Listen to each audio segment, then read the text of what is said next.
স্বজনরা এ নিয়ে আমরা বিস্তারিত জানতে চাই। বিস্তারিত জানতে আমাদের সাথে যুক্ত হচ্ছেন সহকর্মী জিয়াদ মাহমুদ। জিয়াদ, যাদের আইসিইউ সুবিধা প্রয়োজন তারা কোথায় যাচ্ছেন আর কর্তৃপক্ষ এই নিয়ে কি বলছেন?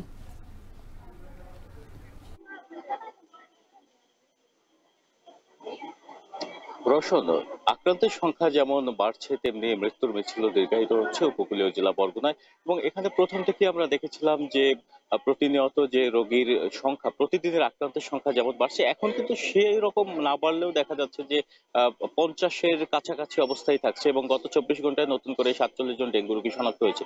তবে গত 48 ঘন্টায় আপনি যেটি বললেন যে 48 ঘন্টায় নতুন করে দুজনের মৃত্যু হয়েছে বরগুনা জেলায়। এবং এবং এই বরগুনা জেলার প্রায় এখন পর্যন্ত এবছরে মোট ডেঙ্গুতে আক্রান্ত হয়ে 39 জনের মৃত্যু হয়েছে বলে আমরা জানতে পেরেছি। এটি বেসরকারি হিসেবে, যদিও সরকারি হিসেবে মৃতের সংখ্যা 6 জন। এবং আপনাকে যদি একটু দেখাই যে আমার পিছনে দেখতেই পাচ্ছেন, এখানে কিন্তু প্রতিনিয়তই ডেঙ্গু আক্রান্তরা যারা আসছেন তারা এখানে চিকিৎসা নিতে আসছেন। এবং এখানে হাসপাতাল কর্তৃপক্ষ রীতিমতো হিমশিম খাচ্ছেন তারা।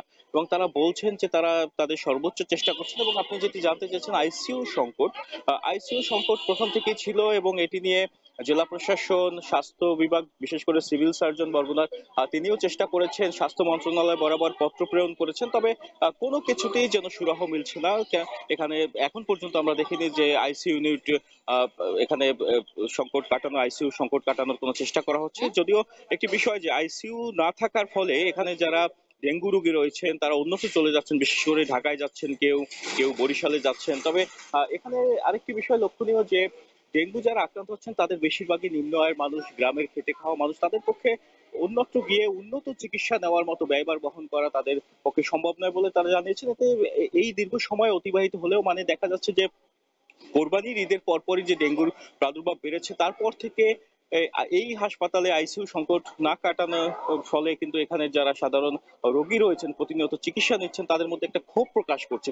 কেননা তারা বলছেন যে আইসিইউ থাকলে হয়তোবা তাদের যারা মারা যাচ্ছেন অন্যত্র গিয়ে বা পথে মারা যাচ্ছেন, ঢাকা যাওয়ার পথে মারা যাচ্ছেন, সেই সংকট কিন্তু থাকতো না। তারা অন্তত নিবিড় পরিচর্যা কেন্দ্রের ফলে এখানে যে ফ্লুইড ম্যানেজমেন্টের বিষয়টি চলে আসে ডেঙ্গুর ফলে, সেটি কিন্তু এখানেই করা যেত। এবং তাদের আরো একটি দাবি রয়েছে যে 250 শয্যা বিশিষ্ট যে বরগুনা সদর হাসপাতাল, এখানে প্রতিনিয়তই এই যে বহির্বিভাগ, এখান থেকেই প্রায় 500 থেকে 700 রোগী চিকিৎসা নিচ্ছেন। একই সাথে আপনাকে জানিয়ে রাখি যে এখানে আরো একটি বিষয় যে প্রথম দিকে আমরা দেখেছিলাম যে চিকিৎসক সংকট রয়েছে, তবে পরবর্তীতে এখানে হাসপাতাল কর্তৃপক্ষ, জেলা প্রশাসনের চেষ্টায় চিকিৎসক সংকট কাটানো হলেও এখানে এখন বর্তমানে যে আইসিইউ সংকট সহ ডেঙ্গুর অন্যান্য যে সংকটগুলো রয়েছে, যেমন এখানে কিট সংকট, সেটি মেটানো হলেও আইসিইউ সংকটটি এখন মেটানো প্রয়োজন বলে এখানকার রোগী এবং স্বজনরা আমাদের জানিয়েছেন।